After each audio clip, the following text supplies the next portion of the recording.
Hello, my friends, and welcome to the Space Game Junkie podcast. I, as always, am your co-host, Brian, and joining me, as always, is your co-host, Jim. Always. As always. And always your co-host, Hunter. I mean, am I, though? As much as you can be, you know. All right, yeah, well, fair enough. And as always, your co-host, Spaz. Brought to you by the power of nostalgia. Today's show brought to you by rose-colored glasses. Rose-tinted glasses. They make everything look pretty.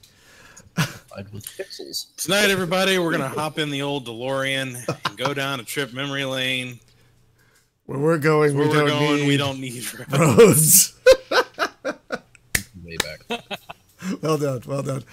So, folks, you can thank Hunter for this topic because I'll admit I've been a little lazy, and we don't have really. I'm working on some guests. I have some irons on the fire, but yeah, right now we're going to do some topics. So Hunter came up with this topic, and the title of this episode is called "Can You Go Home Again?" We're going to talk about games we all played when we were 20, and we tried to play them, and like our memories of them, and does the memory hold up to the reality? So I thought we'd do age before beauty and start with oldest to youngest. So Jim, you're the oldest. You are 48? 47. 47. Yes. You're going to be also the most beautiful. So either way. Don't hate you because you're beautiful. Yes. That's right. So what year was it when you were 20? Oh, that would be 1990. Whew. So you are 3 years older than me.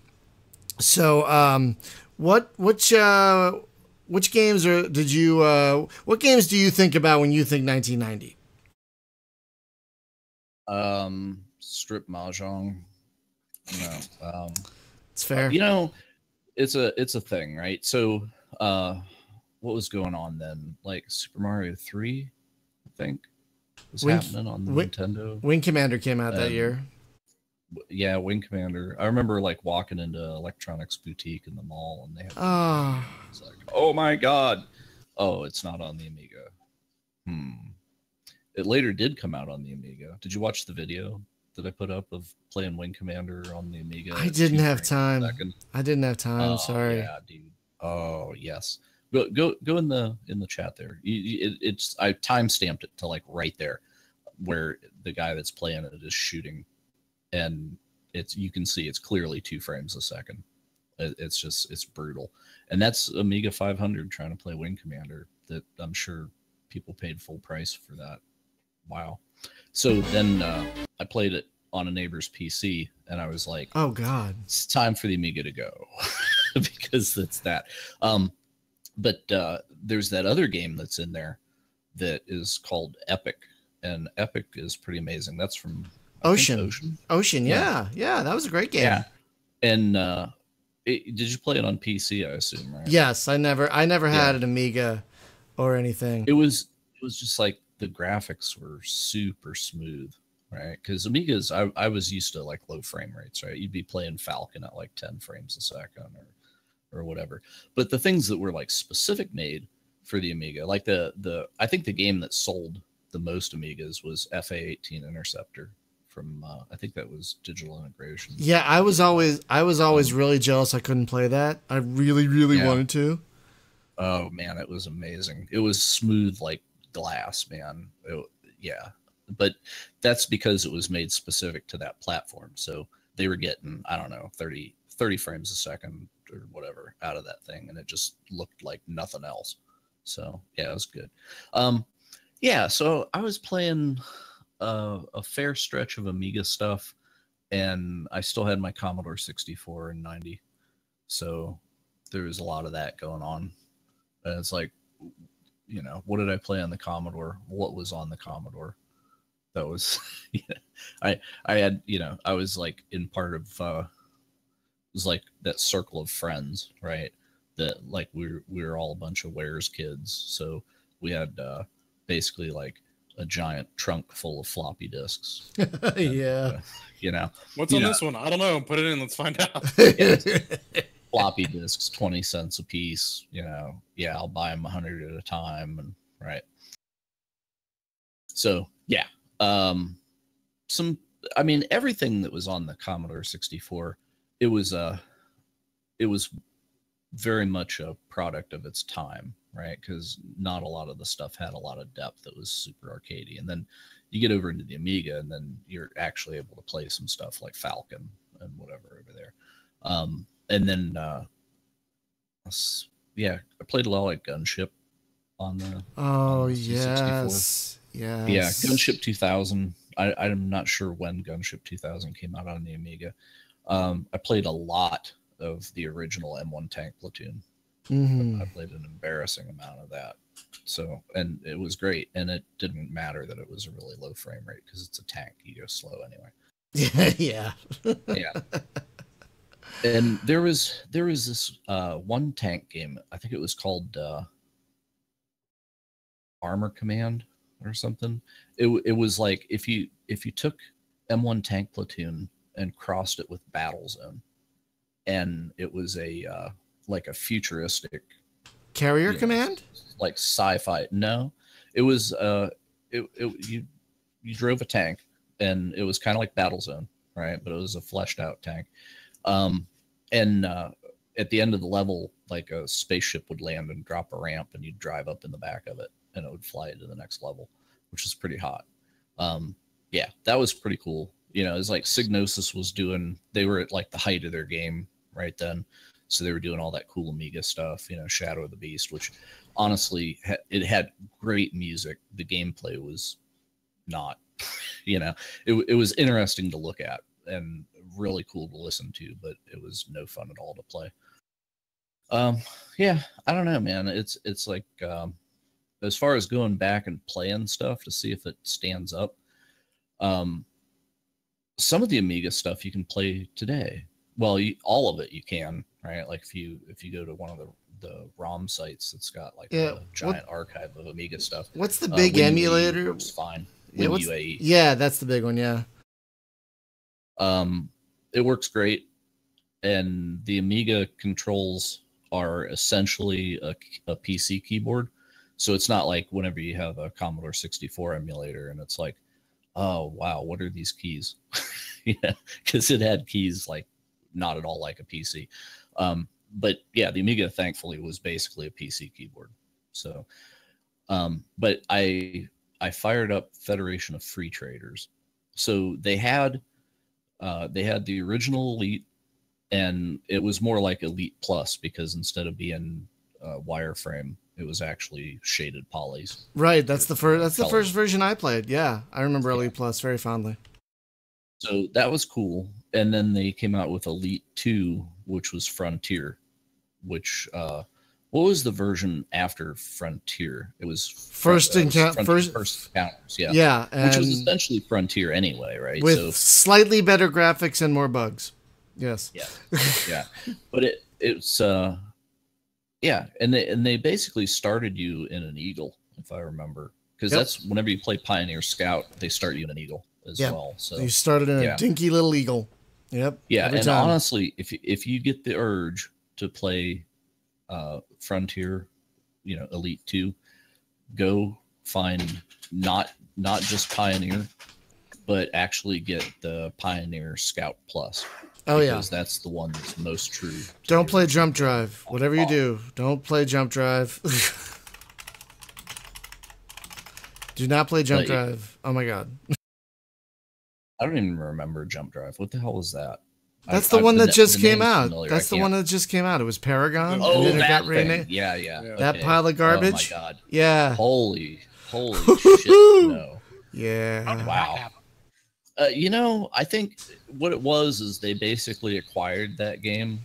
It was like the guys, I guess, got the money for the Paragon name, and then they kind of walked away from it or something. So they got another programmer to come in, and he was trying to untangle the spaghetti stuff.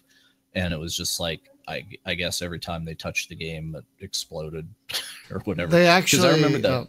I remember the last time I messed with it, it he had taken out all of the time dilation stuff, fast forward, because it used to be like Pioneer is today still.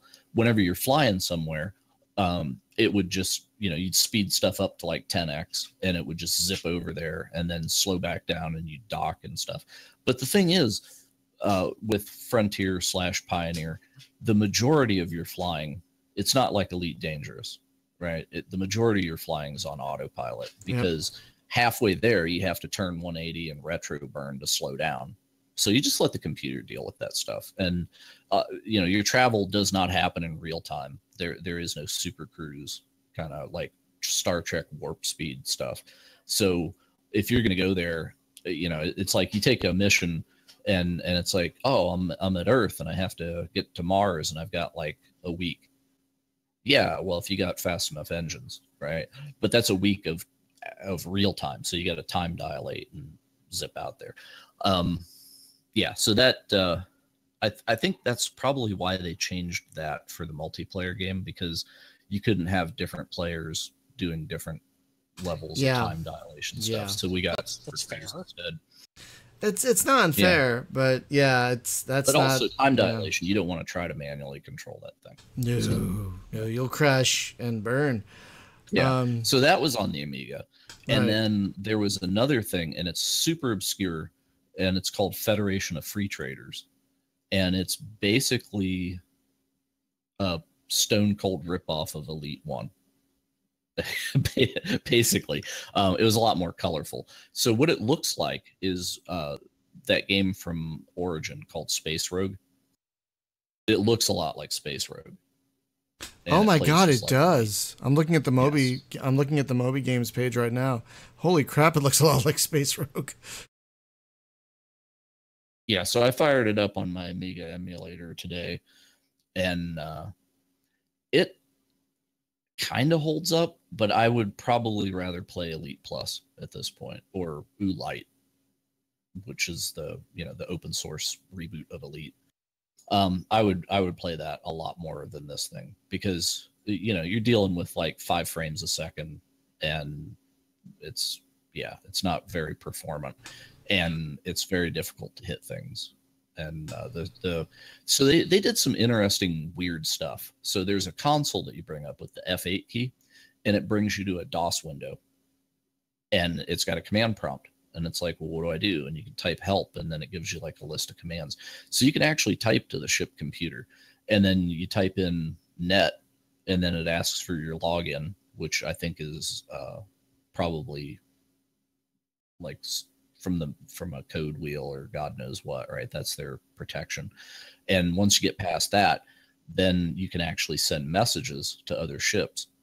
Well, when you target a ship, this is what is insane in that game. I've never seen a game that was like this. This is like Nintendo level of weird, right? So you target another ship, and it gives you a big long string of numbers, like, I don't know, 10, 15 numbers long. And then if you open the computer terminal and you hit T, it's talk, and then it asks for a phone number, and you put that ship's number in, and that opens comms to that ship. And it's like, seriously, you have to type like a 14-digit phone number to actually open. It's not like, oh, I targeted the guy and then I just hit comms. That would be too easy. You actually have to put their phone number in. It's like ridiculous. According to Moby Games, the player pilot can get tired, and if that happens, you will skim a planet or two. Not familiar with that. I don't know. I don't live long enough to get tired. I'm instantly dead in that game. Oh, and the map is really weird too, because it's much like Elite, where it's got like this giant solar or galaxy map, right? And then there's actually galaxy drive, so apparently you can jump galaxy to galaxy as well. I never lived long enough for that either. But it's chuggy and clunky, and Elite is the much better game, which is how I felt at the time too. It's got 8 million planets. Wow, that's a lot of planets. That's a lot. It's a lot It's of got 8 quintillion planets, all with individually crafted pixels that are alive. I'm gonna have to add this No, to my sorry, list of that's games. Sean Murray. Never mind. I'm gonna have to get Win UAE and try this. Seriously, this sounds like something I need to at least try. Yeah, I'll hook you up with the disc. It's like 400K or something. Oh God. It's and there's a guide and stuff. The site that I went to, they had the manual, they had the key card, and they actually had the strategy guide, which was a walkthrough, step by step. Do this, do this, do this through like the first 10 missions in the game. Oh, because there's gosh. actually story missions that, you know, like the first mission is to jump to this other star and dock and turn in just a message, right? You're a courier. And then the second mission, because they're going to give you a mission. Oh, that's the other thing. To find out what your mission is, you have to open that computer terminal and then dial up to Galnet. Odd that they called it Galnet. Yeah. So you dial up to Galnet and then you call Federation of Free Traders, and then they like fax you the mission that you're supposed to go on. And then you need to write that shit down, or you're going to have to log in there and call them back and be like, hey, what was that again? So God. Yeah. And they give you coordinates. So you have to go into the map thing and like bang in the coordinates to know where you need to jump to. The days when you had to write stuff down. Yeah, on, like, man. This actual game should've paper came with like a notepad or Yeah. something. You know, honestly, I like those games.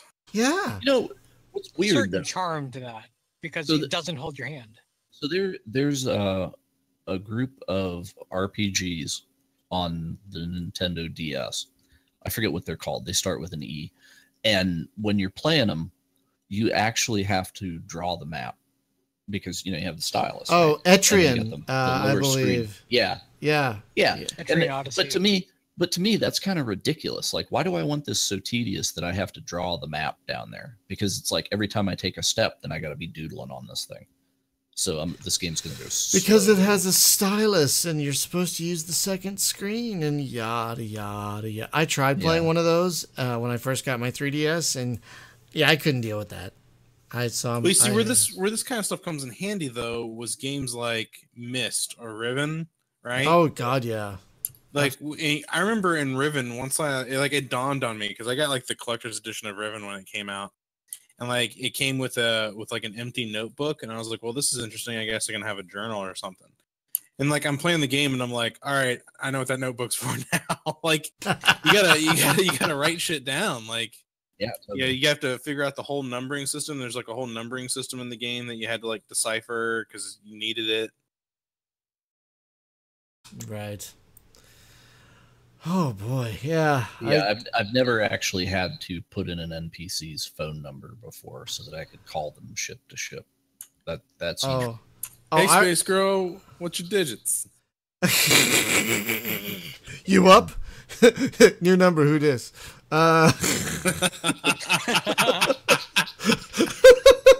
Hey baby, who dis? doing a Netflix and doc. Oh my god. Yeah. Oh my god. Yeah. I was. I remember Starflight, especially. You had to have notebooks to mark down like coordinates of relics that someone would tell you about, or whatever the wormholes were called in that game. But yeah, I had like graph paper with charts for that. Oh my god. Wow. Last game I did that with was Ultima 3 Exodus on my Atari 800 XL.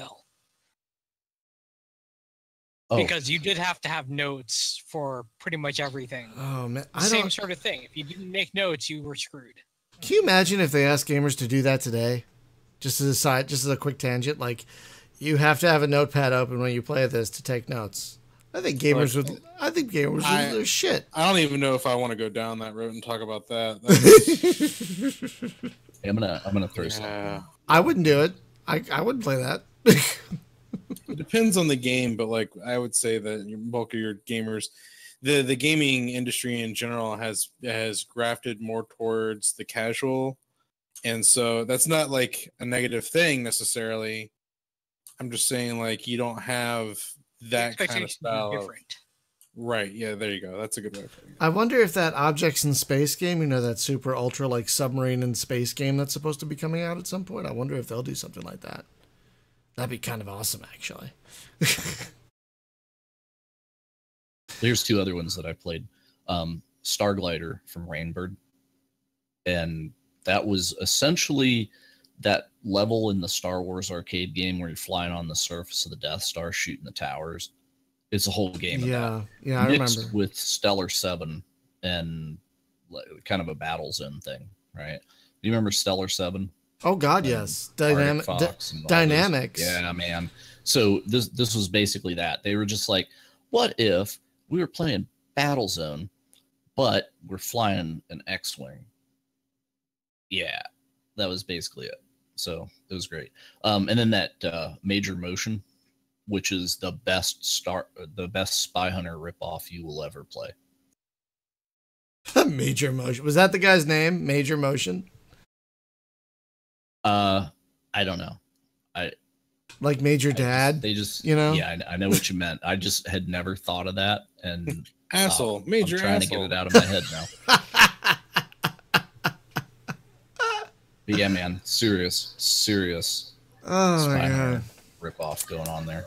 Well, wow, that's a lot of great stuff. Well, when I was 20, it was 1993. And there were 4 games that immediately came to my mind when I was playing games in 93. And I was I hadn't really started playing strategy or RPG. I was still almost entirely space games and flight sims at this point in my life. And so the 4 games, and one of them is on the stream, the big one was pretty much Wing Commander Privateer. That took up most of my 1993, was that. I played that for at least a year. And the great thing about that game was you can play it after the campaign ended. And you had that amazing gun. Like, did you guys play Privateer? You did. I know you did, Jim. But did Spaz and Hunter, did you guys play Privateer? I don't remember. I didn't. I played the first Wing Commander on my Sega Saturn. Whoa! Yeah. How was that? I still have my copy of it, too. You guys have seen me play that, like, Wing Commander, right? There's that video of me on Twitch where I was playing, and I lasted all 5 minutes, and that was it. Like, oh, right. It said the end at the end of it, and I was like, well, I guess I'm done, so. Oh, man. Wait, what game was that? Wing Commander. Oh, yeah. It's just like I died relatively quickly, and then it does the whole funeral sequence, and then it just was like the end. And I was like, all right, well, I played Wing Commander. Wing Commander was not an easy game. No. Well, Privateer isn't either. Privateer is very challenging because I'm used to like games that have like a lead indicator and everything, and this is like, nope, you just point and shoot. There's no lead. Well, there kind of is, but you have to figure it out.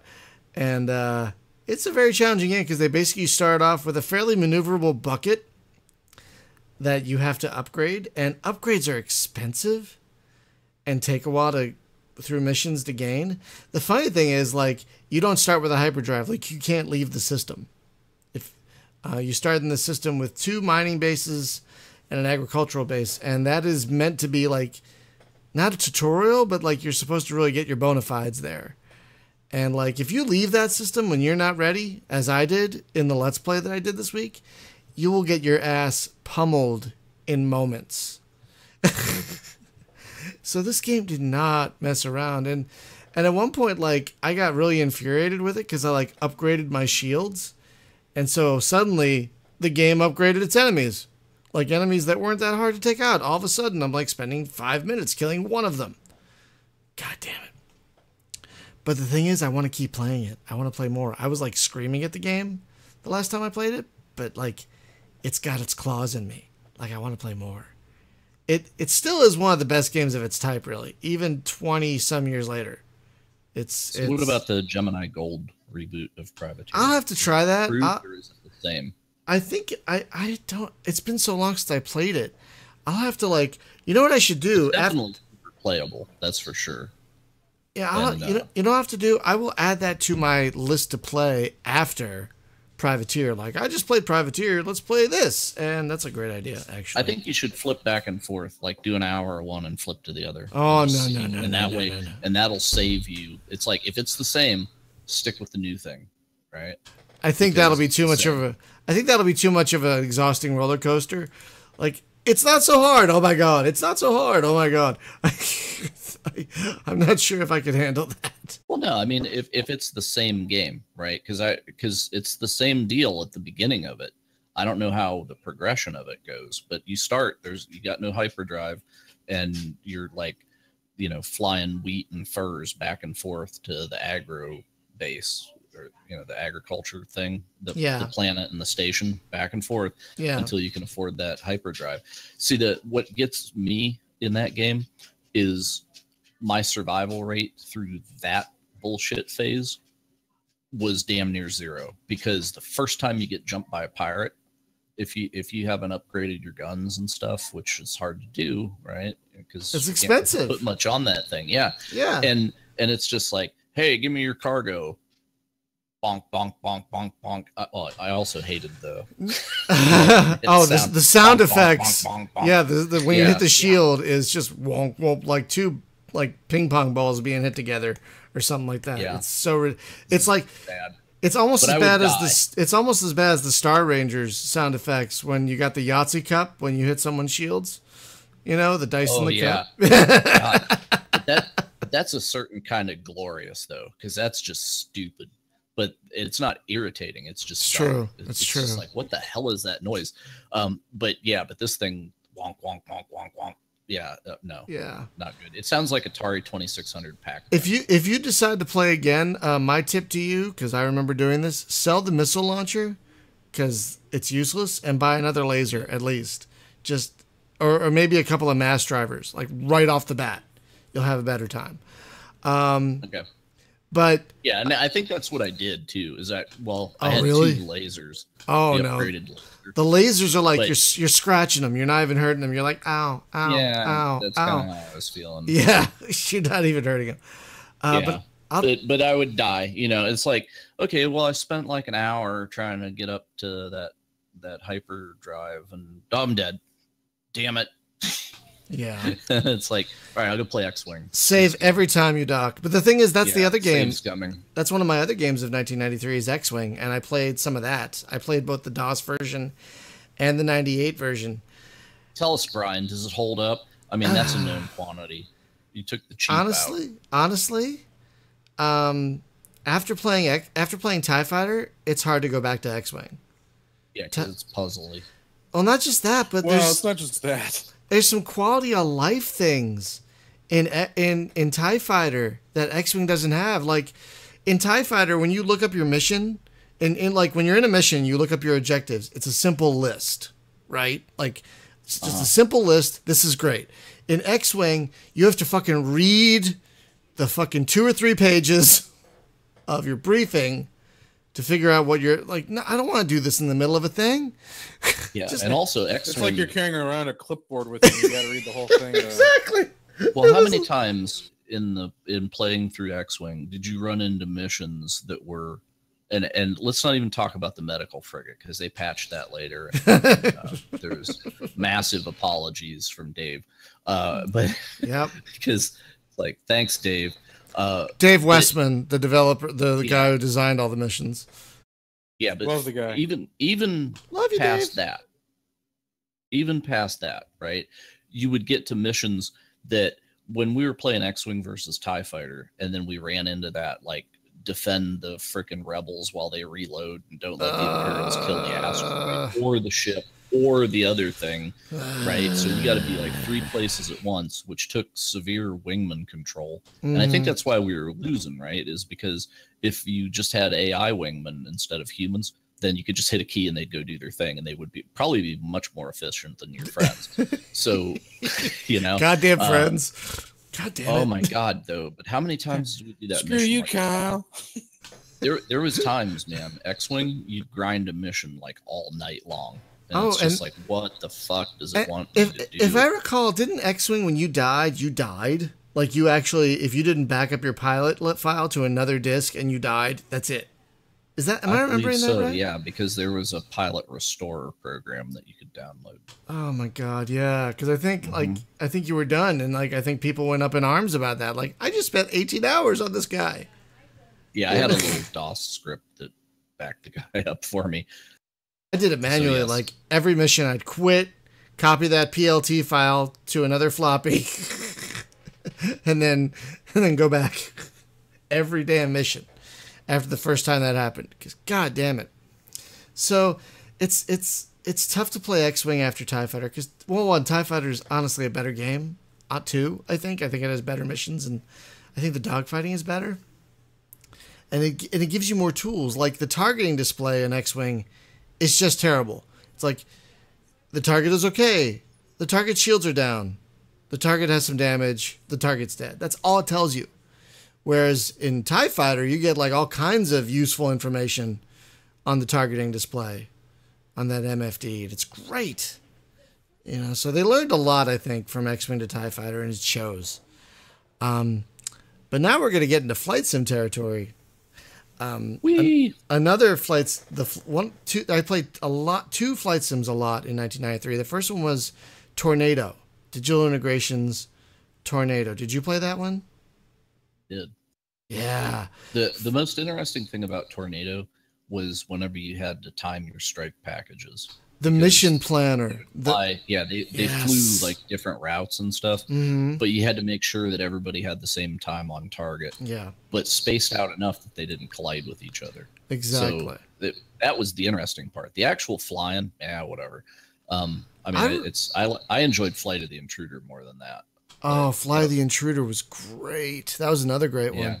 But that's where I learned about mills. It's like because you had to manually dial the bomb site. Like right. A mill is like what 100 is it? I think 10 meters at a kilometer. Yeah, something like that. Yeah, something like that. Yeah. Oh god. But yeah, what a bitch, It was just like, okay. And I had been in the Army, and I still didn't know that coming out. Of course, I wasn't an artillery guy, but the game actually was harder core than my real Army experience. So there you go.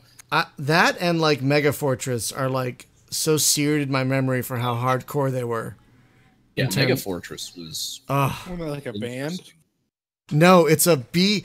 Okay, so there was a book called Flight of the Old Dog that spoke B-52s, which was a band. Oh, yes, I get the joke now. It was a book called Flight of the Old Dog about this super hyped, technologically advanced B-52. Like outside it looked like a B-52, but inside it was science fucking fiction. The TARDIS. Yeah, it was science fiction all around, and it was basically the B-1B.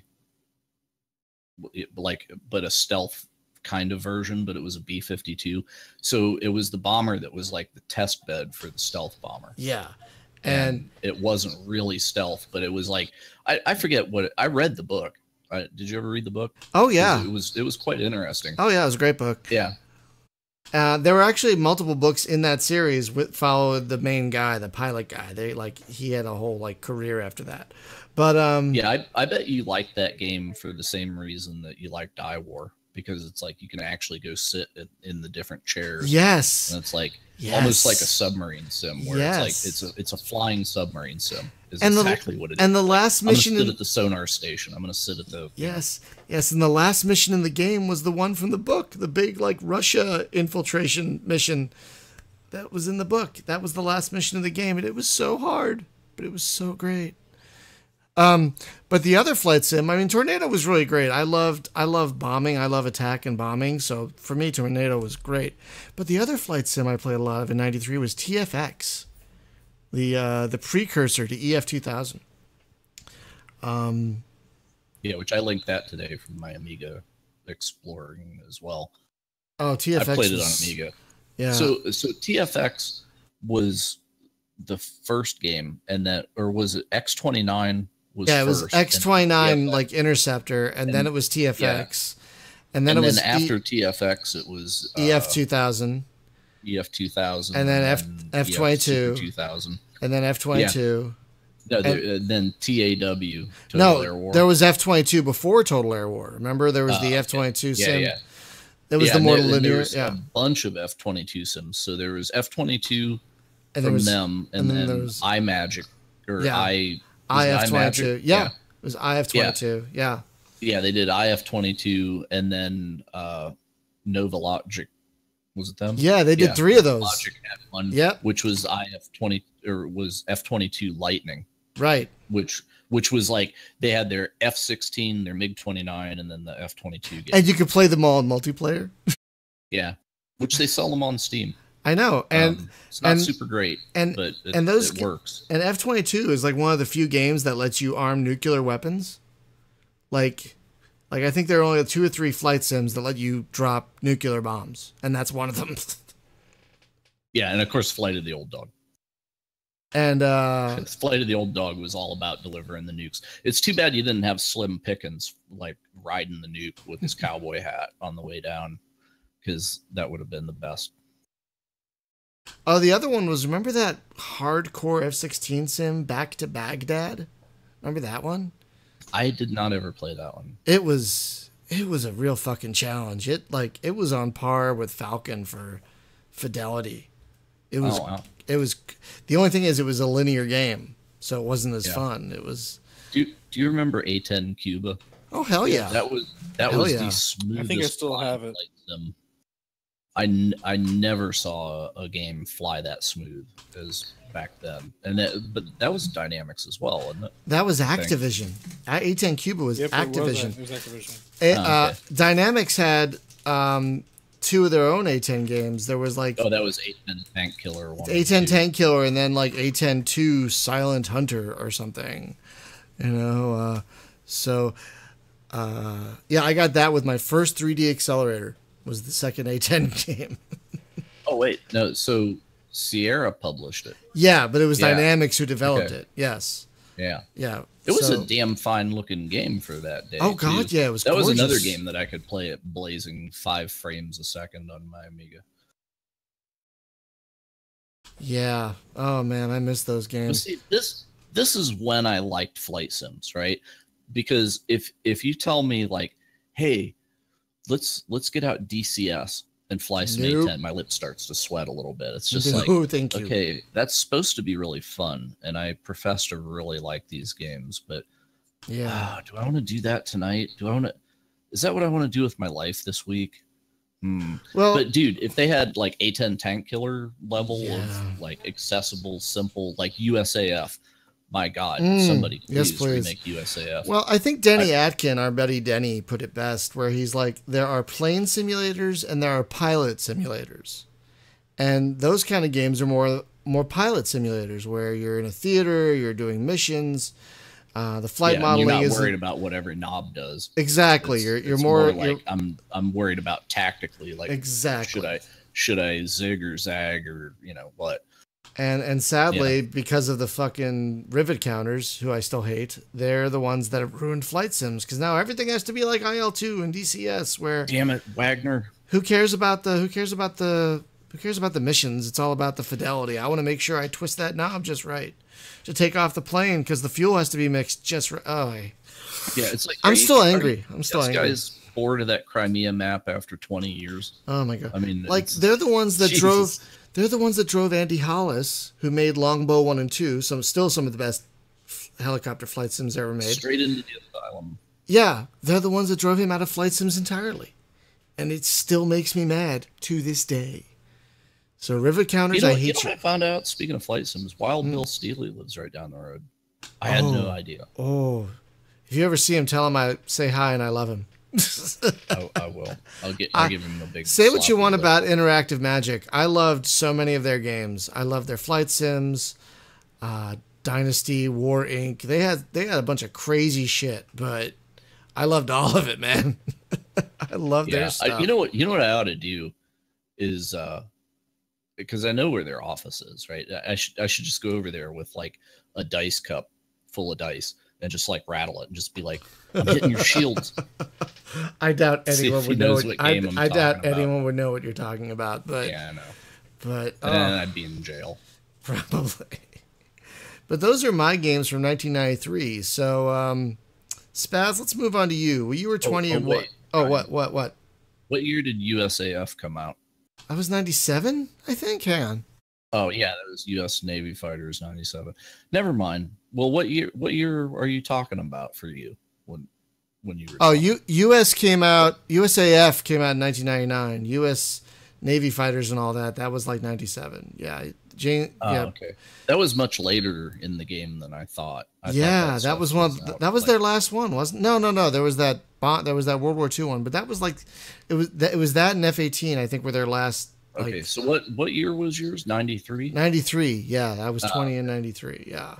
And there's So a. XCOM makes the list as well. I could not. I liked XCOM, but it was too hard for me, and I started playing it years after the fact because I wasn't into strategies. I wasn't into strategy games. Back Warcraft in 1. yeah, That's a hard game to go back and play. I got into Well, strategy wait, Myth. games. But that came out much later. Yeah. No, I got into strategy games later, like 95, 96. So like the first strategy games I played were like Heroes of Might and Magic and Master of Orion 2, which are really great things to start with, you know. Yeah. Ascendancy, I think, was my first 4X, actually. And so, yeah, I started a little later, and I missed a lot of strategy games. But anyway, so Spaz, you were 20 in, what, 99? Right? That was an amazing year. Oh, my God. Free Space 2. Hello. But what were the games that you really recall playing in 99? So my first pick, I actually played its arcade version. And my first pick is, well, it's kind of an odd one. So let me just toss that out there first. It's Super Puzzle Fighter 2 Turbo. Was that like the Bubble Bobble, or was that the Match 3 game? That was so it was kind of like Street Fighter meets Columns. Yes, I played that in the arcade. Yeah, and there's Columns, a place near me that had an arcade, and that's where I played it. Columns played a lot like Dr. Mario, right? Because it wasn't shapes like Tetris, but it was just like like two things stuck together, or well, yeah, you'd match. It was sort of match 3, but then you drop. Well, at least in Columns, it was you drop 3 gems at a time, and you could rotate between which gem was on the top and bottom, and you were stuck with wherever they landed. That was the classic Columns. Now, what made Super Puzzle Fighter 2 different than that was that you had color gems that you could drop. And then you had what were called crash gems. And if a crash gem hit its own color, it would take out everything of that color that was directly connected to it. So you could build big boxes of gems and make massive combos. And then what that would do is it would send garbage blocks over to your opponent's side. So that's how you would attack. Now, I played a lot of that back then. See, I always wondered how that worked. Like, I thought maybe you were actually charging up their moves, you know, like they would just automatically kung fu each other. But that's actually part of it. Is the way that you would make attacks is by using those crash gems. And so the bigger the attacks and the bigger the combos, the more damage you would do, and therefore the more blocks you drop on the other side. Yeah. So what would be interesting? Have you played like Puzzle Quest? Yeah. Right. So it's like you have different spells, and depending on what color things you match, it powers up different spells. Right. So it's like, oh, I got this much red mana, I can throw a fireball. Oh, I was going to get to that actually. Okay. So I played this a lot in the arcade back then, and I even just a few years later tracked down the PS1 version, which was usually going on eBay for about $70 at the time, just because it was so rare. I actually managed to track down one when I was living in Arizona. And so I still have that copy. And then when I got my PS3, the first game that I got for it was the HD remix version of Super Puzzle Fighter 2. And that's what I fired up. And it still holds up, I've got to say. There's even a mobile version that just came out late last year, and it's just called Puzzle Fighter. And it's free. And you can play that. You get other Capcom characters that you can play with, which is kind of interesting. They added a lot more. The basic one had it had characters from Darkstalkers, if you remember that fighting game, as well as Street Fighter 2 characters. and the new one has more Capcom properties added in. And yeah, it holds up. The gameplay is pretty much the same. It hasn't changed all that much from when I played it close to 20 years ago. Yeah, so there's a new game, newish, that's out on Steam that I own, and I have to dig for the name of. But it's basically like a puzzle quest kind of thing, but more. It looks like Darkest Dungeon mixed with puzzle quest kind of thing, and it's very cool. I don't know if you have that, if you know what I'm talking about. Not sure. It depends on. Well, I mean, there are a lot of games that I have too, but that one I'm not sure of. If I know the name of it, I can tell you. The last time I went to an arcade was in a very Asian neighborhood. I forget the name of the town, but big on arcades. There aren't a lot of arcades left. This is about 10 years ago. And there was actually a tournament going on for that game at the time. And like people were betting, and it's really crazy. I just remembered that actually. Yeah, that was a great game. But you have a couple others I think you want to talk about. Oh yeah. Fired up my N64 because at the time, wow, I played a lot of Hybrid Heaven. What is this that? game? It's highly obscure now because it's all right. Here's the concept. Take a JRPG turn-based combat system where you have to build up energy to make your attacks. Then put a wrestling and martial arts system on top of that. So depending on where you're standing in relation to your opponent, or depending on whether or not you've got them in a different type of wrestling hold, you can do different attacks. Okay. Then on top of that, you put in a sci-fi plot about aliens who have tried to take over the world governments, starting with the US, and replacing politicians basically with these genetically enhanced and Manchurian candidate type characters. It sounds batshit insane, doesn't it? That does. What the crap game is this? Hybrid Heaven. I've never heard of that. It's kind of like, it's almost like Rogue State or something. I thought Rogue State was actually like a legit game until I had like a giant mutant chicken walking in my office. Apparently aliens are trying to.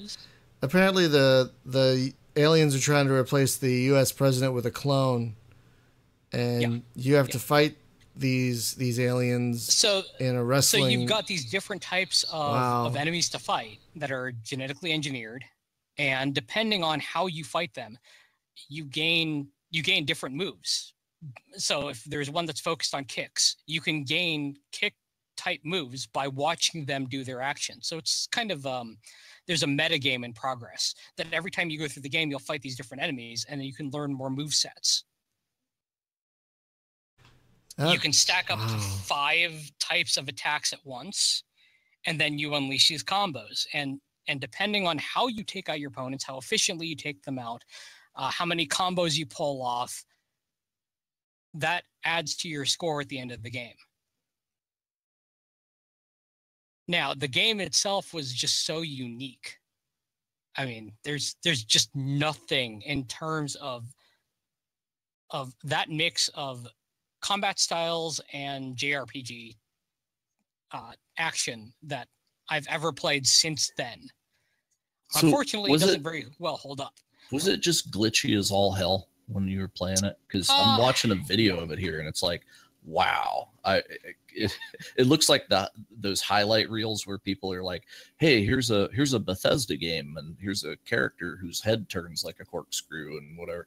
And it's just like, well, that could is it really? Yeah, look at that video I just stuck in. Now, Hybrid Heaven is one of the very few games, one of the first games actually that supported widescreen, and you could get better graphics if you used. And I'm talking about on the N64. Let me clarify that. There were other widescreen games on it, but that was one of the first ones that did it. But it could also be enhanced with that little like graphics cartridge you could plug into the N64 and get better video RAM. Yeah, you could get slightly better graphics with it, but it was still buggy. Yeah. And I have this, to say, this has to be emulator problems, because even Superman on the N64 wasn't this bad. could be. I've never Could very seen well. I've never seen a game on a console be this bad. Yeah. You go to like 5 minutes in and it's just wackadoo. Like I don't Oh, even I know. I know. In fact, There- speaking of whacking, the one guy looks a lot like he's whacking it, because he gets that like glitch in his arm. It's yeah, like, this is. I'm looking at the video now. It's emulator problems because it was not this buggy. Yeah, okay. I was supposed to say. Yeah, there were some weird bugs with it, I have to say. But in its defense, if another company had taken that same sort of combat system and then updated it, it it's would like actually perfect be art awesome. made by the guys that made Yakuza. That's kind of what it looks like. Okay, that's close. Close. Yeah, unfortunately the game just does not hold up because it just can't. It's 20 years old and almost 20 years old because it came out in 99. How did Conker's Bad Fur Day not make your list? Were you not I didn't playing that? play it until 2000. Okay. So although I had played it, I still have my copy. I just didn't play it until later. That is a choice game right there. Oh, it is a choice game. Yeah. It didn't come out till 2001, apparently. Wow. It's amazing that got made. That's all I'm gonna say. Well, it's amazing it amazing. got made for Nintendo. That's what I mean. Right, Yeah, and it it got could have passed, happened yeah. anywhere else. It's but Nintendo. it's rare though. I mean, the company Rare. Well, couldn't they like the kind of humor in that game was shocking for a Nintendo game. But what I'm saying is, And sorry, go ahead. I was gonna say, and we're not even like talking about how like they also happen to have a South Park game on their platform too. That was like different. Like this was, and it was all kind of around the same time. It's kind of funny. Yeah. Oh yeah, I have the South Park game. It's The first one almost they had. it's almost like they asked Seth MacFarlane to design a video game story, and Conker's Bad Fur Days popped out. But wasn't this around the time when Rare could do no wrong, like the company, like they were like the hottest of hot shits? Yeah, I At think the they time? could basically they had a blank check. Just do whatever the hell you want, right? Because it was Banjo-Kazooie and Perfect Dark and God knows what GoldenEye. else they'd done. Yeah, GoldenEye. So yeah, it was just like do whatever. So they were just like, all right, we're gonna burn this bridge. Did they? I know they made Conquer 2, but I think that was on the Xbox or something. They had to. I think it was on PS2 as well. if I They remember got correctly. apparently they got acquired by Microsoft a year after Conker's Bad Fur Day came out, so that's probably why it was on other things. Yeah. But yeah, I remember. Oh, the good old days. I remember people talking about Rare back in those days, like, "Oh my God, it's a Rare game." Like I worked at EB in 2003, and everyone's like, "Oh, you haven't played this? It's a Rare game. They make the best games." I had people actually tell me that. So, yeah, they were like hot crap at the time. I mean, they made a lot of good stuff. Yeah, No no doubt. Yeah, their Wikipedia article is impressive. Holy crap. Anyway, Yeah, my third pick. Well, we talked about it a little bit before the show, but yeah, I played this in '99. It came out in '99. Star Trek: Birth of the Federation. It was Yeah. Now here's the thing: is at the time, it was a product of its time. It came out not long after Mutu, and it had a lot of the same sensibilities and a lot of the same, well, problems that were indicative in that genre at the time. I didn't actually play it again for this show specifically because although I still have my disc, getting it to work on Windows 10 is kind of a problem. Yeah, you So- need to download a WhereZ modded copy to get it running on Yeah, on so modern I hardware. wasn't going yeah. to do that, but I know, unfortunately, and I can say this without question, it does not hold up. Mm. This is one of my games that I wish could be remade with the same license, but with modern sensibilities, and it would be great. Yeah. So here's the problem with Birth of Federation. Well, there were many. The first is that because of licensing hell, they could not get original series ships, so they could only use stuff that was in Next Generation or in the movies. I can't believe Right, which Birth of the Federation. Oh my God. Starts with Picard, right? Yeah, he's it's next founder of the. Well, no, So- like back in the day, Interplay had access to the original series, and Activision had access to Next Gen.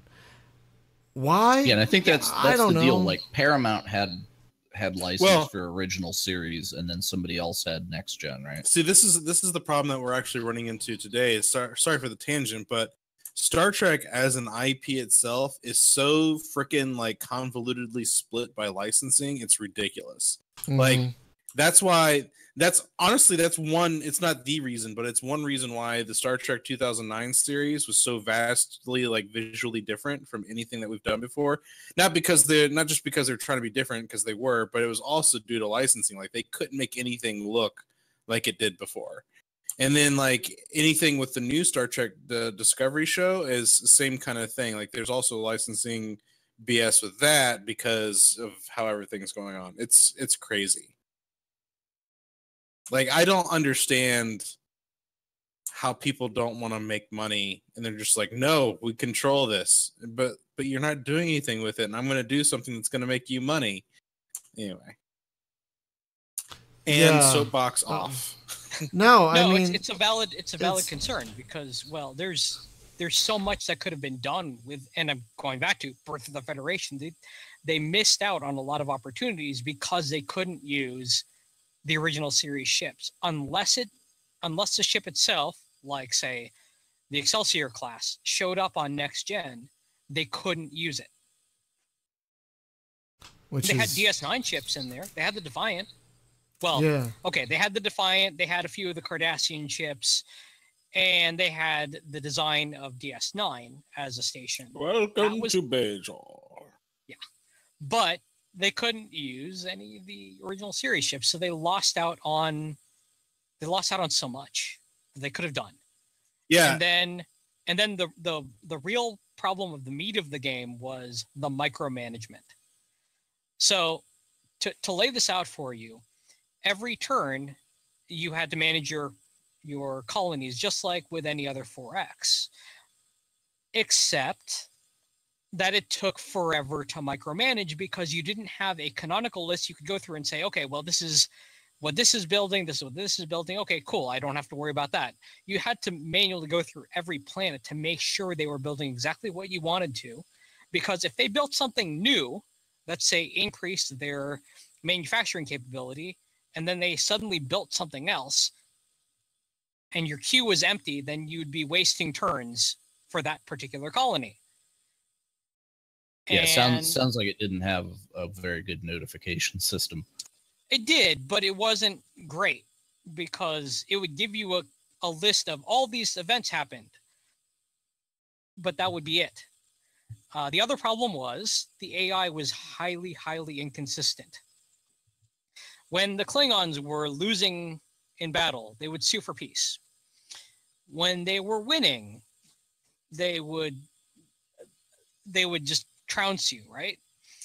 But then they might sue for peace after, just because the AI was just highly, highly inconsistent between what they wanted you to do, what the races in canon would do, and you get things like they declare war on you one turn.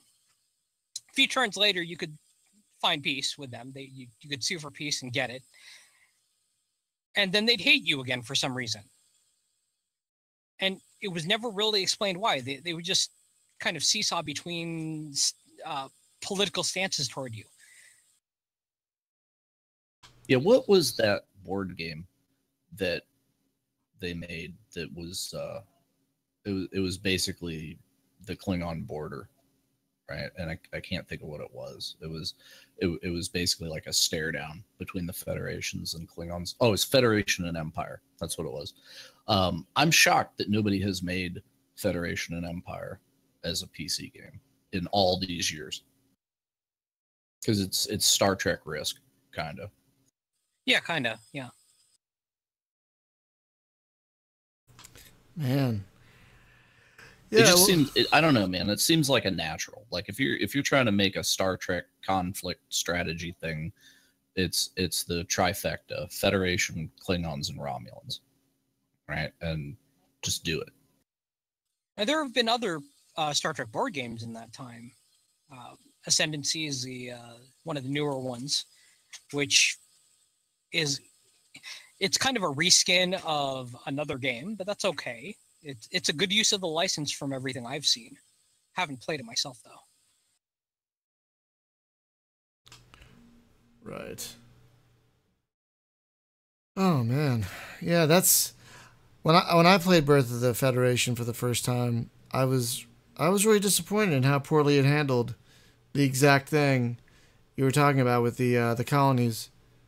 It's like, can't there was also another bug. There was a major bug.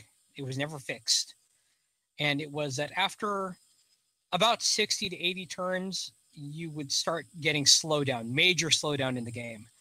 And there was no way to fix it except to quit the game and start all over again. I'm guessing it was just a memory leak, but that was persistent throughout all the time I ever played it.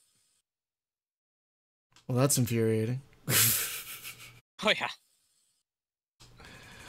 Well, Thing is, if it was remade, I mean, there were some okay concepts. Like its combat system was kind of unique.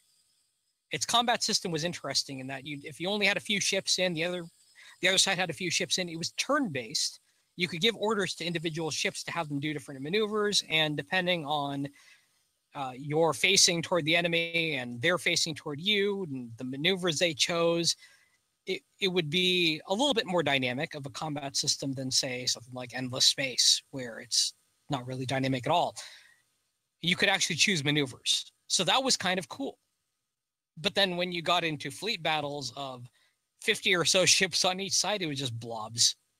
You could give orders to individual types of ships, but just say across classes. You could have your destroyers try to flank, for example, or you could have them joust with a specific class of enemy ship, but trying to give individual orders in that, oh hell no.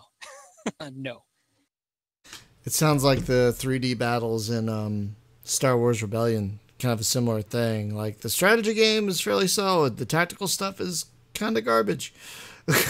Well, the tactical wasn't actually that bad. It's just that when you got to large fleets of, say, when the Borg invaded and you've got a Borg cube standing you down and you've got a fleet of about 60 ships and they're getting their asses handed to them, well, that can get a little frustrating.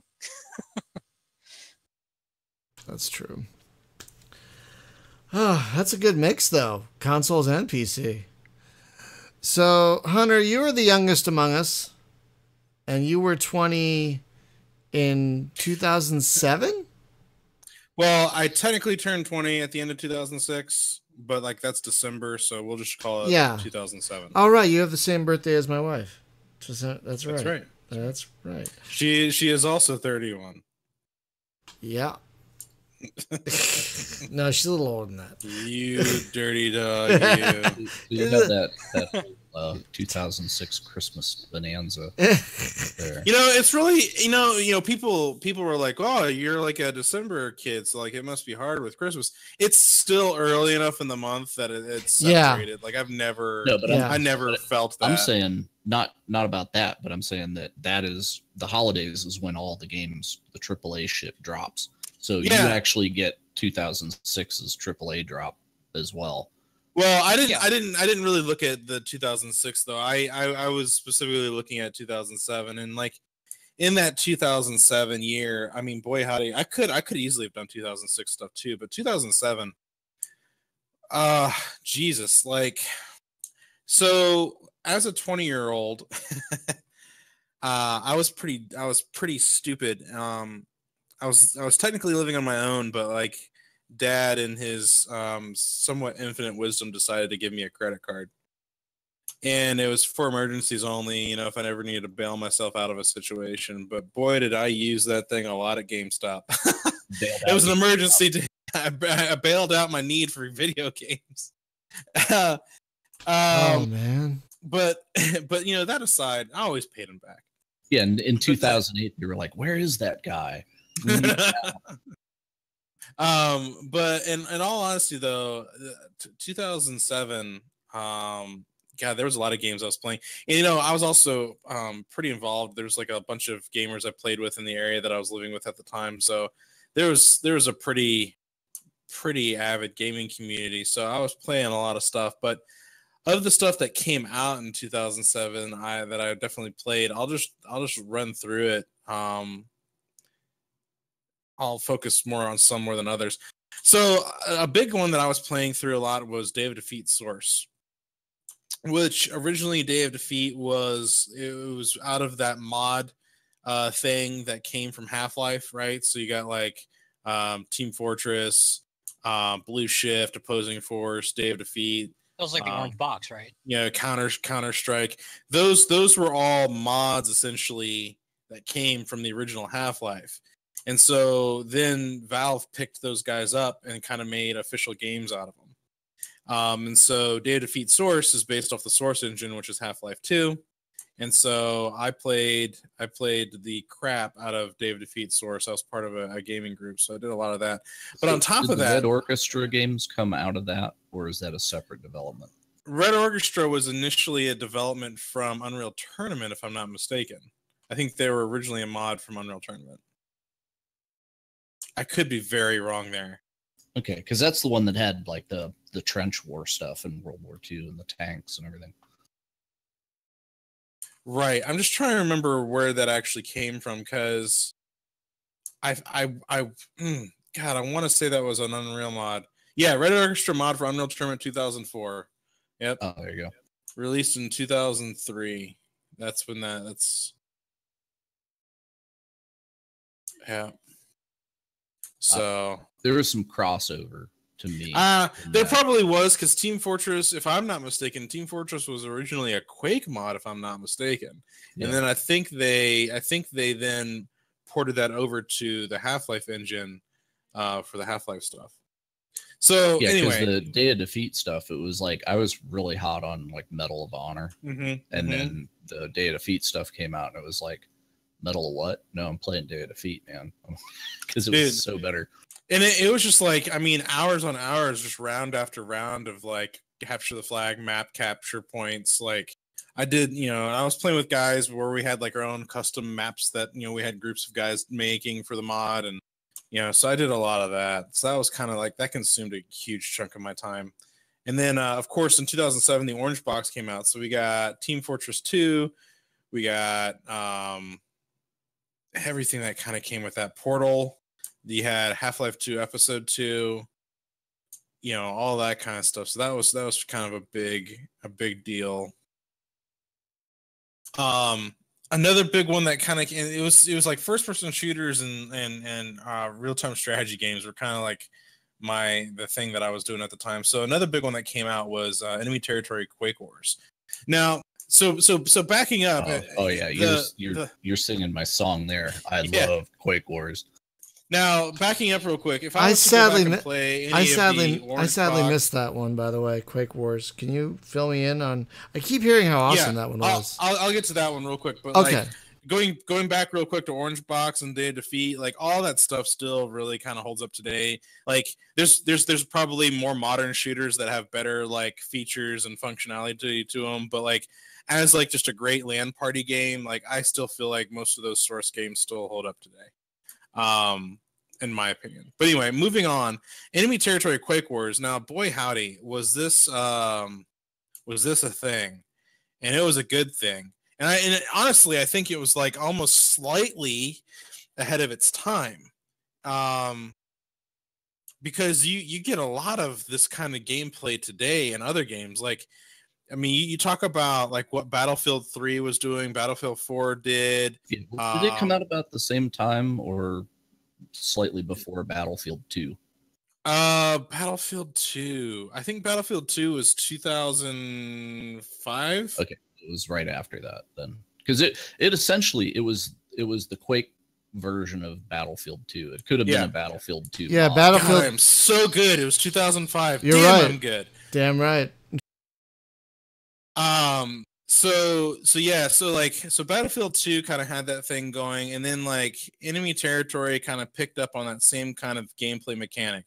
So essentially, for Brian and those who are not inducted into this, it's essentially you got your two teams, there's vehicles, there's capture points, and essentially it's like map control. So like you're trying to get all the way to the other end of the enemies, like to the other side of the map, and control the whole map. Each team's trying to fight for this, and you have different types of vehicles. You can spawn in different spots, different classes.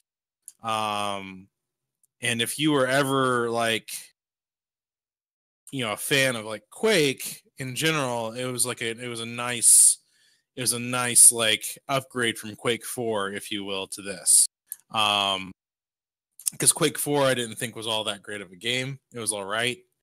But like Enemy Territory Quake Wars, and like that was like LAN parties right there. Like we'd wears that shit to our friends, and we're just like, you're playing with us. As a matter of fact, I don't even think you needed a key if it was just for a LAN. Like I think like you only needed the key to get online, but other than that, you could install it like on all your friends' computers, and they could play locally. And you didn't even need to. You didn't even put in a key for it. Can you still play today? There is a community for it. I think Jim and I hopped into it about 4 or 5 months ago. Yeah, there's like a weird brew of mods that and patches and shit that you have to put on it that I could not figure out. And there's really not a lot of people there to help you.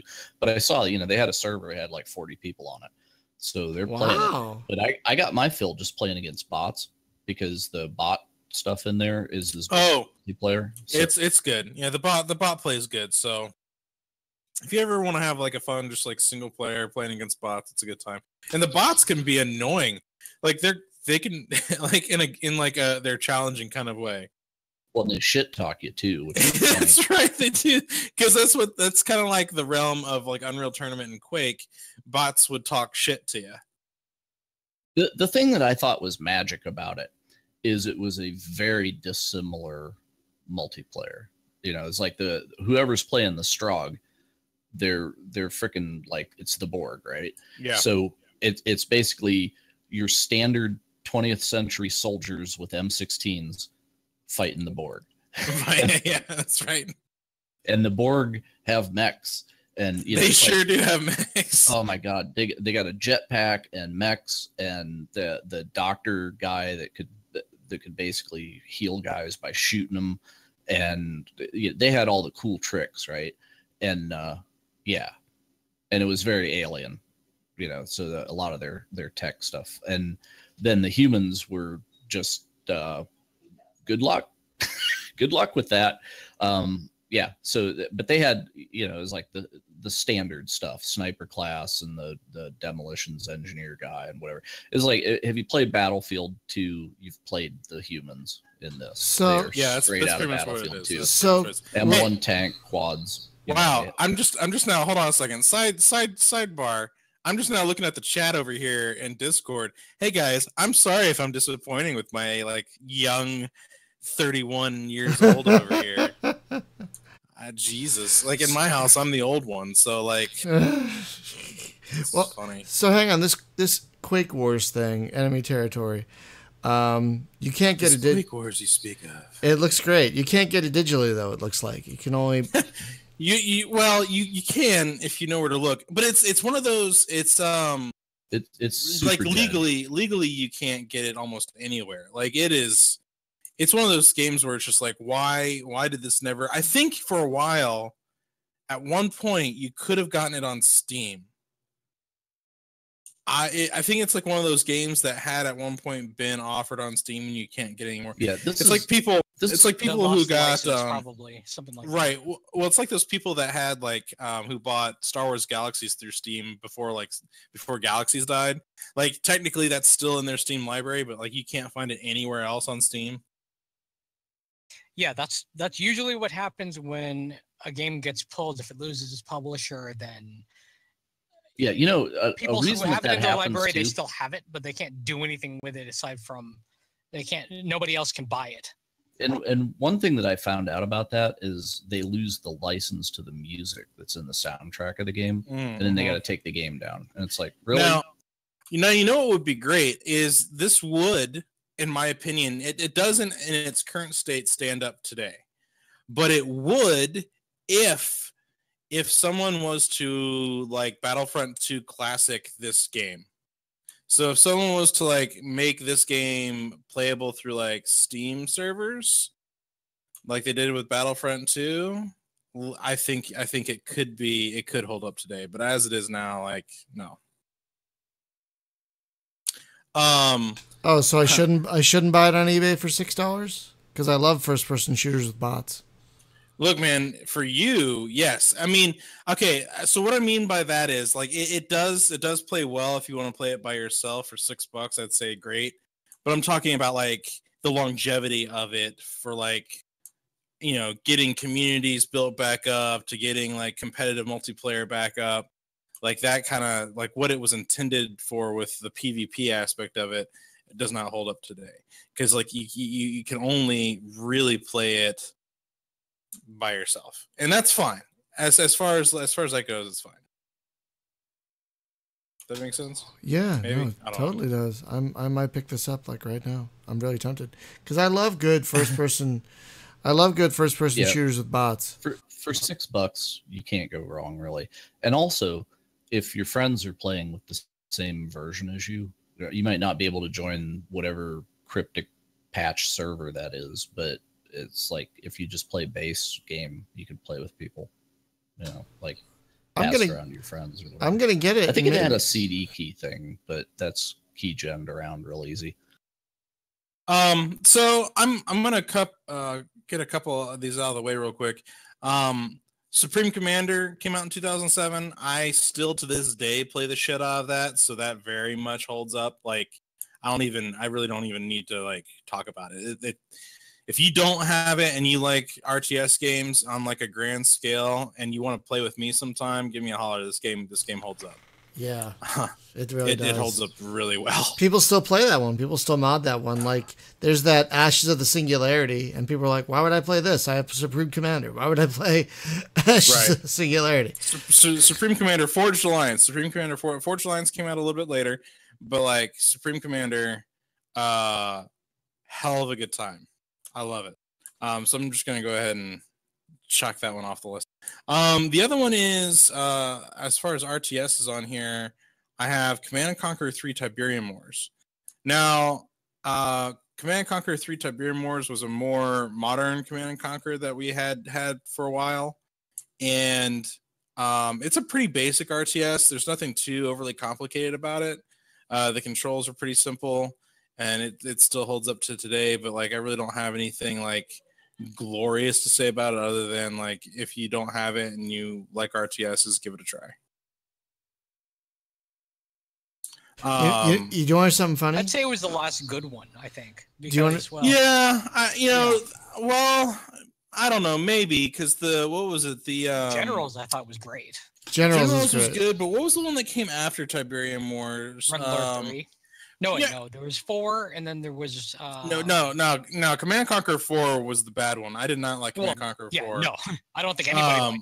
But I think Red Alert 3 was all right. That's the one where you could shoot the bears out of the cannons or something. What was that? Like, you could actually use cannons to shoot pandas or something like that. Or grizzlies, I think. Yeah, it was something weird. I just remember I was like, that's funny.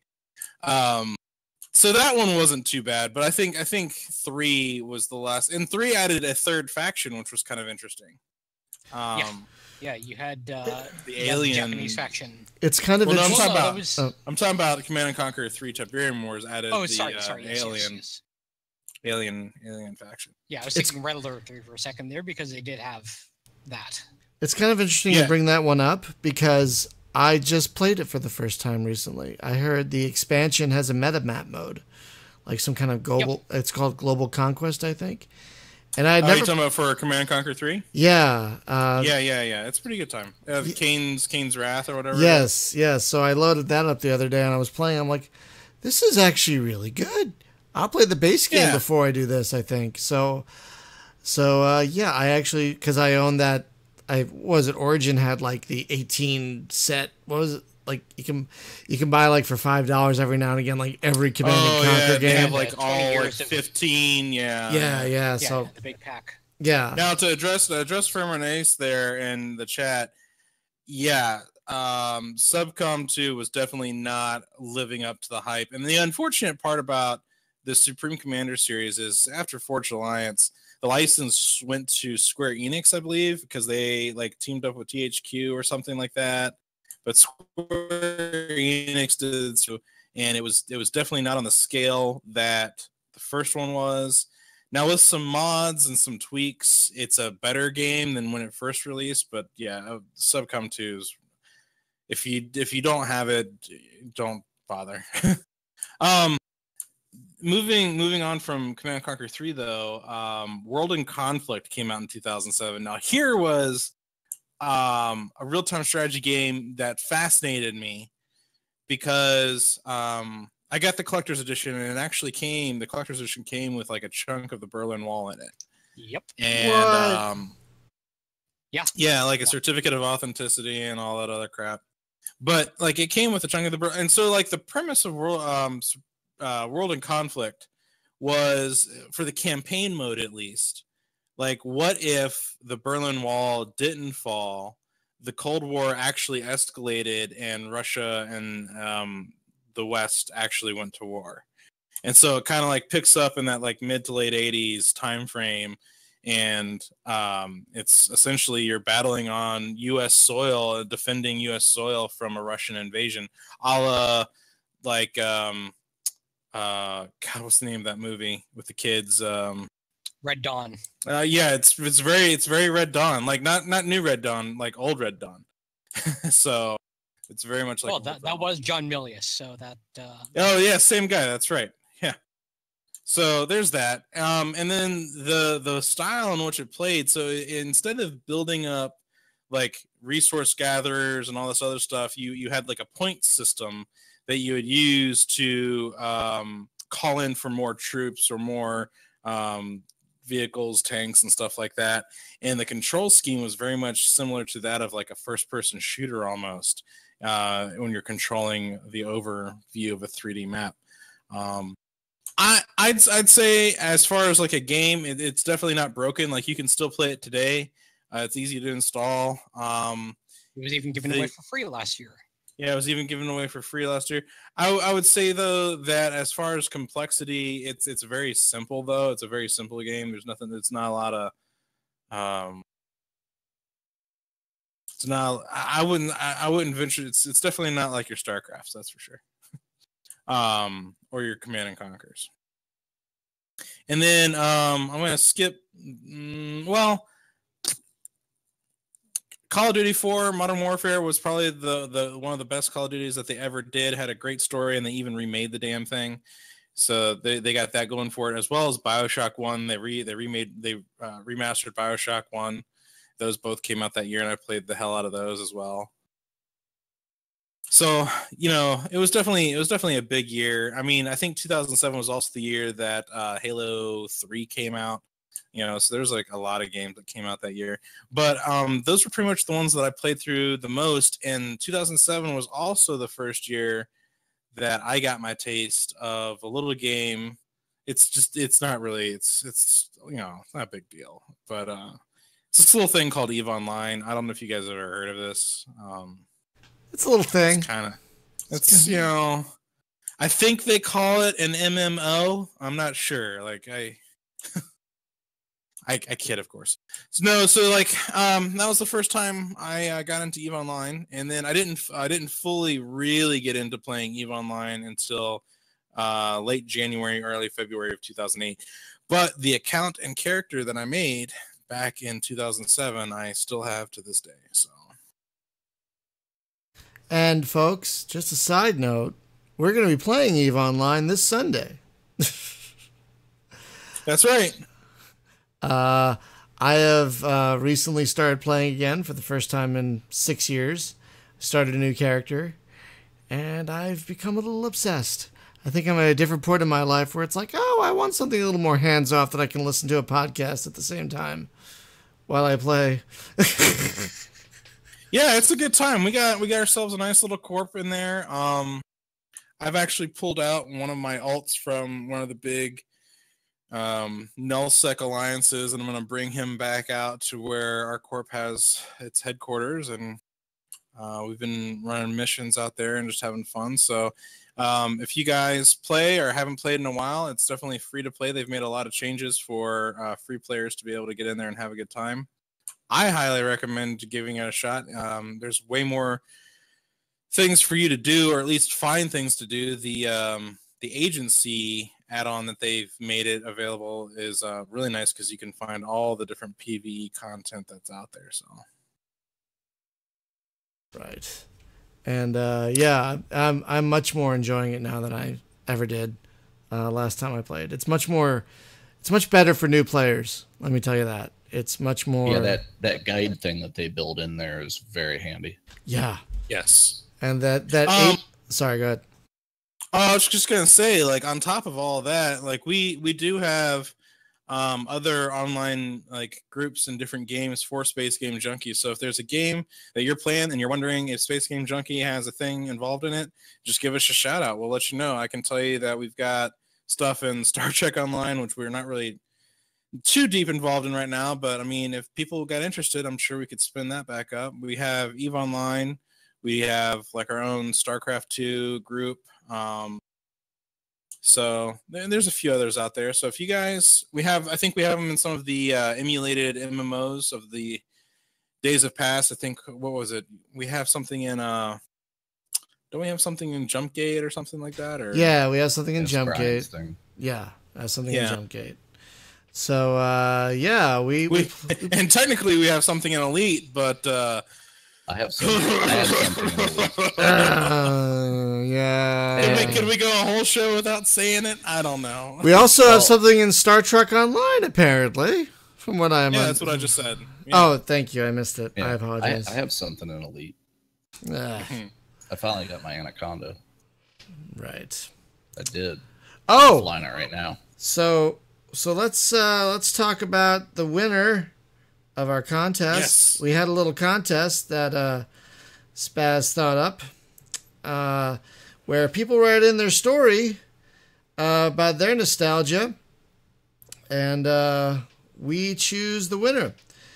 And they get a game that we talked about. And from I 20 wish. years ago. No, we had a lot of great entries. I want to thank everyone for who wrote in, but the winner is Eric Schrader's just flat out love letter to Metroid Prime 3 Corruption. Like, this is a heavily detailed, just passionate love letter to this game. I'd never played any of the Metroid games. Metroid Prime 1 was a hot time, dude. It was good. Yeah. So this was Metroid Prime 2? 3. Or 3. So that's the Wii one, right? No. I think, or was it? It might be. Okay. I'm not 100%. Yeah, because the Wii one made all the difference, right? Because then you could aim with the nunchuck thing. Yeah. Oh, that makes sense. That actually makes a lot of sense. Well, yeah, but like it wasn't like it was bad on the GameCube though. Oh, it wasn't bad, no. And in fact, if you have an Oculus, that's perhaps the best way to play it. It was on the Wii, by the way. Yeah, no, I just looked it up. Sorry. Have you seen the video of people playing it in VR? It's ridiculous. It makes me want to do it. It's ridiculously awesome. Yeah, well, they said like the whole the problem of getting kind of motion sick. But because you have the helmet visor there, it kind of grounds you in, you're in a vehicle or something. So then you don't get barfy. So maybe that's the key with moving around in 3D games like that. They don't have to do that lame ass teleport thing that they've started doing, but just give you like a helmet or some frame of reference that's stable. I don't know. I don't either. But yeah, so what does he say about Metroid? Oh, I'm going to post it on the website if I get his permission. It's huge. It's a huge love letter that I am not going to reread right now because it's long. But it's great. It is utterly great. And if he gives me permission, which I hope he does, to put it up with the show notes, it's definitely worth a read because you can just tell by the way he writes that he loves this do it game. like BuzzFeed. We'll just put one paragraph per page. Oh, and then God. You click next to go through the slideshow while we spam you with I ads. hate those so much. I hate those so much. So This game's 20 years old, but you won't believe what it looks like now. Oh, sorry. So, folks, just a couple quick programming notes before we wrap up. Thursday on the LAN party, we are going to be returning to Gene Shift because it just got a massive update to its progression system, and we are 4-player. Yeah, if either of you guys can make it, because I know you both own it. If either of you guys can make it, that'd be great. I was playing through that single player, so it's like nothing. It's different, right? Because there's the joy is in multiplayer. Oh yes, and I have to say that very, very honestly. Yes, the joy is in multiplayer, and we'll discover it as I did. As Brian and I did the last time we played. Yeah, because here it's kind of like, don't get shot, shoot first, and it's sort of a top-down stealthy Metal Gear kind of thing with some ridiculous physics. Yeah, but I can see multiplayer if you respawn freely and you don't have to Oh, they changed the progression system. So now what happens is that if you die, you lose money, and you use money in order to buy your weapon upgrades. So you can find them in a mission, and that unlocks them for purchase. So you actually, out of mission, you use the money that you've saved up over time to actually buy those upgrades, and then you can purchase them within a mission. Oh, it's sort of like what Dead Cells does. You can find stuff, and then it's in your meta, but to actually use it, you've got to pay to unlock it. So you basically you unlock it in the store to buy. Pretty much, yeah. Okay, I can live with that. I need to check that out again then. I had some fun with it, but it was just it didn't encourage me to stick to it. No, but everything. I mean, I'm telling you, everything that's fun about that game is its multiplayer. And when we do co-op as a campaign, you'll see. You will see. I can guarantee it. Yeah, it is. It is such a freaking blast in multiplayer. Oh my God. I've never heard. I know I keep saying this, but Spaz, I've never heard you cackle like that one time you got that grenade kill. It was that insane. It was mind-blowingly insane. Yeah, you can drive cars. You can do sniping. Well, I'm still in that first building that I don't know how long that level goes. It seems to go forever. But it's where you're basically room by room cleaning out those dudes in that building that you start in. Does it get the hell out of there and go to a more interesting level pretty quick? There are other levels, yeah. Okay. Yeah. Some are more open than others, but for the most part, it's a linear path because it's a campaign. There's a little bit of wiggle room to explore, and that's actually a good thing because that's how you unlock some of the other weapons. Okay. Yeah, I would like to play Streets of Rogue again. We need to do that. And yeah, that supports 4 as well. Mm-hmm. Do we all own that? I think it was on sale for the cheap too, man. It was down to $6 or something last time. Man, I'm just now looking through. Sorry, brain fart. Continue. Carry on. You know what else came out in 1990? It was shocking. Smash TV. Oh, right. Yeah. Yeah, Yeah. I just couldn't even imagine that I'm that old. 20 years Okay, old Hunter doesn't have Streets of before Rage. Smash TV. Oh, Streets of what? Streets of Streets Rogue. of Rogue. I did It's not. the most not Rogue game that you'll ever play. It's sort of I how would you describe that? That game is just kind of like madness in a jar. It's a or little something. bit like a GTA meets Little weeble people. Twin Stick. Meets a Twin Stick because there is kind of that Twin Stick element to it. But then you've got all these missions that you can take on and various ways to solve puzzles depending on what class you are. I mean, it kind of almost reminds me a little bit of Puzzle Pirates in a way. In that, That's fair. Because it's like, go do this thing, go do that, and you get kind of just like a random quest, right? It's just like steal the thing out of that safe up there in the gang hideout. But meanwhile, there's the rest of the city, and you could run into whatever kind of zaniness. So, and the systems are kind of interesting too, right? So it's like you could damage something outside that'll blow up something inside that'll take the generator out so the lights go out, and then the guy will come outside to see who the hell did it, and then you can kill him. So it's not like you have to go in the house. It's Okay. I don't know. Do There's things all like kind of punch stuff. a wall, and then that gets their attention. They run out and see what's going on. Or you can drop a tranquilizer into the air vent and then knock out everyone inside. Yeah, Go it and was kill them with impunity. it was a Or- lot more free form than. Oh yeah. It's almost like a Deus Ex level of multiple solutions to your problems. And Yeah. not all of them are lethal. Not all of them Yeah. good ideas. We will definitely have to It's like, I'll play do that. this. What could go wrong? Yeah, we'll definitely have to play that at some point. Oh, and they let you make your avatar, so I made a pickle, which is amazing. Failure is always an option. So let's see. Sunday, as we talked about, folks, we're doing the Eve meetup. We're starting at 9 a.m. Pacific time. Probably going to play for a few hours. Not sure what we're going to be doing yet. Maybe some exploring. Maybe some, I don't know. Well, I'll talk to Hunter about that. He knows the game a billion times better than I. And finally, next week on the show, we're going to return to the topic of 4X games. We want to kind of single out the more unique games in the genre, and also talk about what other games could be doing better to make them more unique.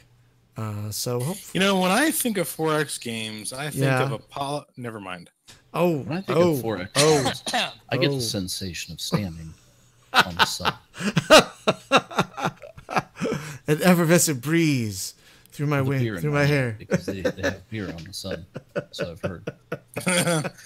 I've definitely wondered if there's beer on the sun myself. Haven't Did you you guys all? see?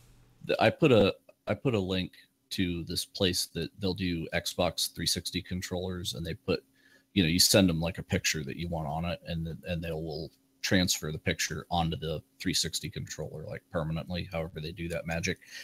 And I was just thinking, like, somebody here has to have a Roused Hour 360 controller, because it would be the only one on Earth.